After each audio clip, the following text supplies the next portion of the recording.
और ये सबसे बड़ी दिक्कत है, इसका आपको खास करके ध्यान रखना है। अगर आप इसकी कुछ ऐसी बातें जो कि आज के टाइम में कोई नहीं बताता, अगर आपको उन बातों का पता नहीं है और आपने ये ट्रैक्टर ले लिया तो आपको पछताना भी पड़ सकता है। जी हाँ दोस्तों, आप एकदम सही वीडियो पे आए हो। मैं आज इस ट्रैक्टर की जो भी कमियां हैं और अपने काम के हिसाब से इस ट्रैक्टर को लेना चाहिए या नहीं लेना चाहिए, ये सारे डिटेल्स आज इस वीडियो में देने वाला हूँ। लास्ट तक बने रहिए, और लास्ट वाला तो बहुत इंपॉर्टेंट है, एंड तक जरूर देखिए, जो कि सारी जानकारी है वो इसकी बहुत महत्वपूर्ण है। सबसे पहले तो जो भाई लोडर बनाना चाहता है ट्रैक्टर पे और वो सोच रहा है कि प्लेन ट्रिपल्स ट्रैक्टर ले लूँ और इसमें जो भी पावर गियर है और ब्रेक है वो भी ऑयल ब्रेक है और पावर स्टीयरिंग का सोच के अगर आप ये ट्रैक्टर लोडर के लिए लेना चाहते हैं तो बिल्कुल, अगर लोडर के लिए आप इस ट्रैक्टर को लेंगे तो जो इसकी लिफ्ट है कैपेसिटी वो तो 241 वगैरह की तरह अच्छी है, लेकिन जो इसकी लिफ्ट उठती है वो एकदम धीरे धीरे करके उठती है, जिससे कि लोडर में बहुत स्लो काम करेगी।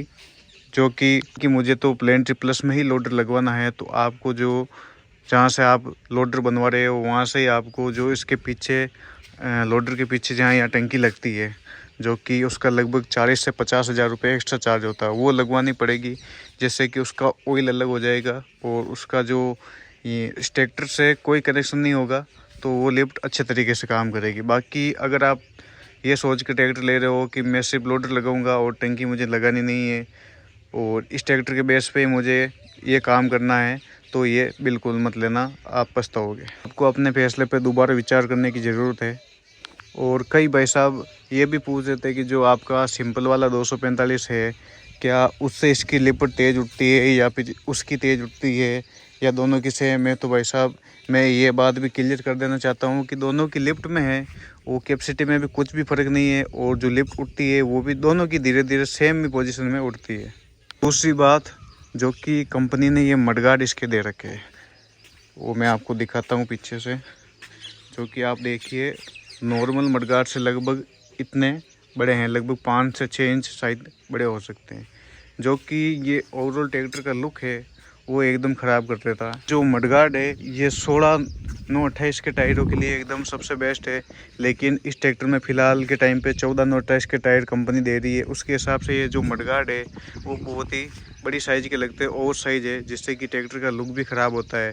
और दूसरी बात मैं आपको दिखा देता हूँ इसका जो नेगेटिव पॉइंट है, जैसे कि हम टैंकर वगैरह में और चलाते हैं ट्रॉली में, तो ये आप जो देख रहे हैं ये कलर इसका क्यों निकला है, क्योंकि ये मडगार्ड ओवर साइज होने के कारण, जैसे कि नॉर्मल ट्रैक्टर में यहाँ तक आते हैं और इसमें ये इतने बड़े हैं, तो जो टैंकर के जब ट्रैक्टर घुमाते हैं टैंकर के और ट्रॉली की ये टच होता है, तो इससे ये जो पूरा कलर है इसका ये निकल चुका है। तो कंपनी को इस बारे में सोचना चाहिए कि अगर ज़रूरत ना हो तो ये जो मडगार्ड इसमें ऑप्शनल होने चाहिए, कि जो ये साइज में लेना चाहता है तो ये में मिल जाए और उसमें लेना चाहता है उसमें मिल जाए। ट्रॉली वगैरह का अगर ज़्यादा काम है तो आपको मेरे हिसाब से शायद चेंज भी करवाना पड़ सकता है, क्योंकि ये बहुत ज़्यादा दिक्कत करता है इसमें। बॉक्स का जो कि मैंने वीडियो बनाया भी था एक, जो कि कंपनी के थ्रू यहाँ लगी होती है, पर हमने यहाँ यू पाइप लगा दिया तो इसको हमने इस पर फिटिंग कर दिया है, जो कि फ़िलहाल एकदम बढ़िया फिटिंग है। 1-1.5 महीना हो गया हमें फिटिंग करे हुए, बाकी कोई दिक्कत इसमें देखने को नहीं मिली हमें।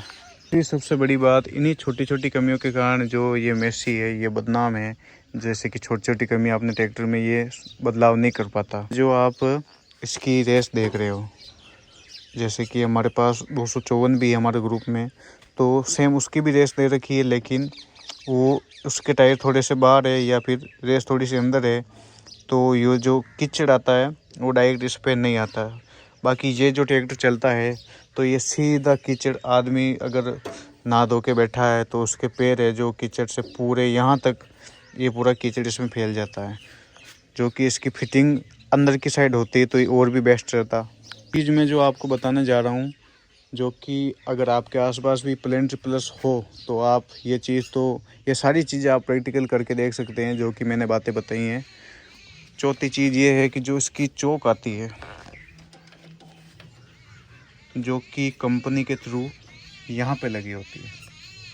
अभी ये ट्रैक्टर पे बैठ के ट्राई करना, अगर आपके पास हो या फिर आपके आसपास हो, तो यहाँ पे बैठा बंदा अगर यहाँ पे चोक लगी है तो इसको बंद करना बहुत ही डिफ़िकल्ट हो जाता है, इसलिए हमने इसको जुगाड़ करके लगभग 4 इंच ऊपर उठा लिया है, जिससे कि फिर भी दिक्कत तो आती है लेकिन काफ़ी हद तक इस चीज़ का सुधार हुआ। कंपनी को इस चीज़ में भी सुधार करना चाहिए, क्योंकि ट्रैक्टर थोड़ा ऊंचा है, तो इसको यहाँ पर किसी ये जो जुगाड़ है इसको यहाँ पे देके चौक ऊपर उठाना चाहिए, ताकि किसान भाई को दिक्कत ना हो। बाकी ये सबसे बुरी चीज़ है इस ट्रैक्टर की।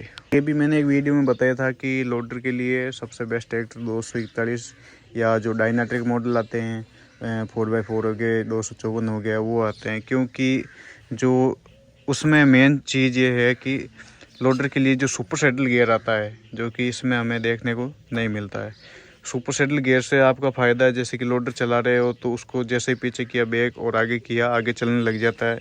यहाँ इन गियरों को हमें करने की बिल्कुल भी ज़रूरत नहीं होती, जो कि लंबे टाइम के लिए बहुत कंफर्टेबल चीज़ है। और आखिरी लास्ट बात जो कि मैं बताने जा रहा हूँ, उससे पहले आप चैनल को सब्सक्राइब कर लीजिए और वीडियो को लाइक और शेयर कर लीजिए, ताकि आने वाले वीडियो के नोटिफिकेशन आप तक पहुँचते रहें।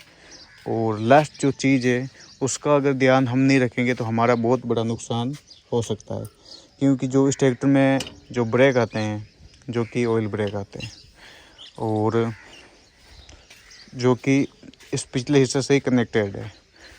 और अगर हम बार बार जैसे कि ट्रॉली वगैरह किसी और की लेके जाते हैं, या फिर हमारी ट्रॉली है जो किसी ऐसे ट्रैक्टर जैसे कि पुराने ट्रैक्टर जिसमें से ऑयल वगैरह एकदम ख़राब हो चुका है, तो वो ट्रॉली अगर हम इसमें कनेक्ट करेंगे 1-2 बार में तो कोई दिक्कत नहीं। अगर बार बार ऐसा ही सीन चलता रहा तो जो इसका ऑयल है जो पिछले हिस्से में आता है वो ख़राब होना स्टार्ट हो जाएगा, और जो कि इसमें ऑयल आता है वो भी हेवी आता है पिछले हिस्से में, तो जो हमारे ब्रेक है वो आवाज़ करना स्टार्ट कर देंगे। जी हाँ, काफ़ी ट्रैक्टर के मैंने देखे तो उन्होंने यही रीज़न बताया कि जो हमने अलग अलग ट्रॉली के कारण जो इसका पिछला हिस्से में जो ऑयल आता है वो मिक्स होने के कारण जो ख़राब हो गया, और इसके ब्रेक सही तरीके से नहीं लग पा रहे और बहुत ज़्यादा आवाज़ करते हैं। और ये सबसे बड़ी दिक्कत है, इसका आपको ख़ास करके ध्यान रखना है।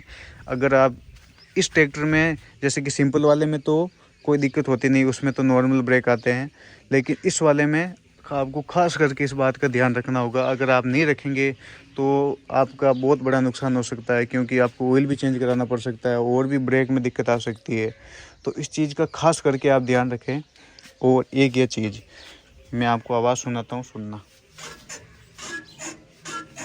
ये जो आप क्लच की आवाज़ देख रहे हो, तो कई भाई साहब इसको कंपनी वगैरह में ले जाते हैं, क्या दिक्कत है, क्योंकि ग्रीस वगैरह करने के बाद भी जो ये आवाज़ है वो नहीं जाती है। तो इसका एक छोटा सा और बेस्ट सलूशन देता हूँ, जिससे आपको कहीं चक्कर लगाने की ज़रूरत नहीं है। और अगर आप इस आवाज़ से इरिटेट हो रहे हो तो ये आपका सॉल्यूशन मैं आपको बता रहा हूँ। आपको डीजल का एक कपड़े भिगो के डीजल लेना है और उसको यहाँ पर इसको छिड़कना है और गीला करके इसको लगा देना। और फिर बाद में आप जैसे ही इसको ऊपर नीचे करोगे और थोड़े टाइम बाद जो ये आवाज़ देखोगे आप एकदम गायब हो जाएगी। जी हाँ, बिल्कुल ये आवाज़ है ना जो चेंचू की आती है एकदम गायब हो जाएगी। मैंने बातें बताई इस ट्रैक्टर के बारे में, ये आपको कोई नहीं बताएगा। और वीडियो अच्छा लगा हो तो लाइक कमेंट सब्सक्राइब ज़रूर करें। और भी जो इसकी कुछ कमियां रह गई होगी तो मैं आगे वीडियो इसका बनाता रहूँगा। और इसके फ़ायदे क्या है इस ट्रैक्टर के लेने के, क्या 245 और 245 प्लेन ट्रिपल्स में ये लेना चाहिए वो लेना चाहिए, कौन सा बेस्ट है, तो सारी वीडियो आपको हमारे चैनल पे मिलती रहेंगी। बने रहे चैनल के साथ, मिलते हैं ऐसे ही नेक्स्ट वीडियो के साथ। तब तक के लिए बाय बाय, धन्यवाद।